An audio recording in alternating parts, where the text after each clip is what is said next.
Hey friends, the Immersive Reader mode is an excellent mode in Word and Edge. So I'll show you how to use it. Simply search for Immersive Reader in Microsoft Word and open Immersive Reader, and it will take you to a different page where you can just focus on what you're reading. Okay, and then obviously go to the home tab after that. Was this helpful? Now here's the thing. For Edge, it is similar.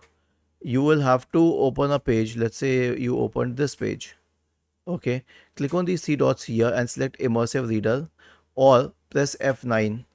Okay, when you press F9 once again, the Immersive Reader mode will be deactivated. And to deactivate it here, simply click on Close Immersive Reader. Was this helpful? If yes, then please subscribe to the channel. If not, then let us know in the comment section of the video on how we could help you further. Thank you for watching this video and have a nice day.